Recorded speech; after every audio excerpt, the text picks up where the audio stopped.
Hey everyone, and welcome to day 23 of my horror movie review marathon, and I've got your Re-Animator movie review. A medical student creates a special serum to bring the dead back to life, even if he needs a human test subject. As far as the story goes, this movie is adapted from an H.P.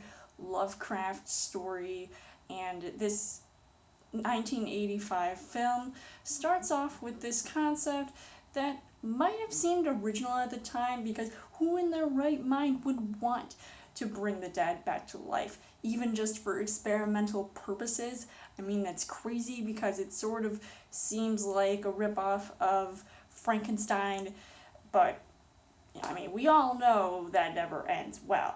I felt like this movie, story-wise, like the pacing of it, it seemed a little bit off at times, and I was trying to get hooked in to everything that was going on because it did seem interesting, but then at the end of the day, I just didn't feel like I connected with it as much as I thought I was, because this is the first time I've ever seen this movie, where it's got that like Goosebumps green serum, and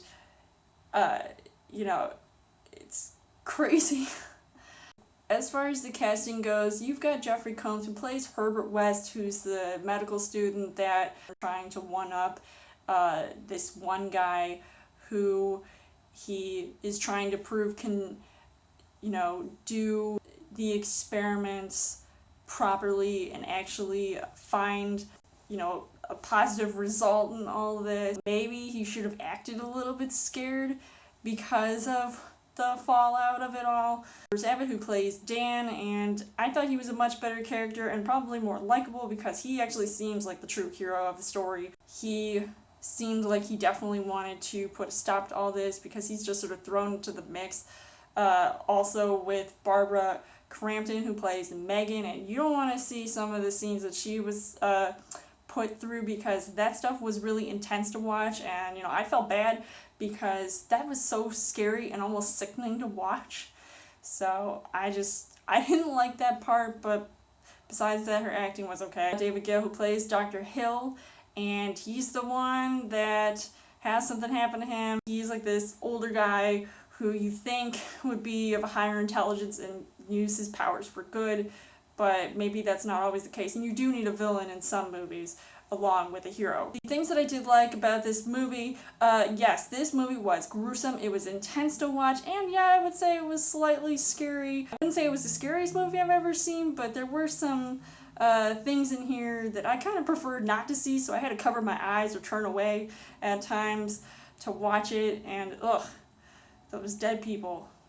Scary. But unfortunately, the things that I didn't really like about this movie, there were some over-the-top effects that I just felt to be really weird. I do find this movie slightly boring, but at least thanks to the quick final act that I had to get through, maybe I didn't find it to be so bad, but it just wasn't so good. Overall, I would say that Re-Animator was maybe a good movie at the time when this came out back in the day, but now I don't feel like it stands the test of time, so I couldn't say I enjoyed it as much as maybe I wanted to. So I can't really see myself recommending this movie, but I mean, I guess if you are into this type of zombie type of movie, then you could watch this, but I definitely think you have much better options out there. So I would give this 1 heart on the heart rate scale. So let me know in the comments what you guys thought of Re-Animator, and come back tomorrow for day 24 of my horror movie review marathon. And as always, you guys can subscribe to my channel. I've got more movie reviews, movie updates. Come back every week for a Trial Thursday video. You guys can also like me on Facebook and follow me on Twitter, and I will see you guys later.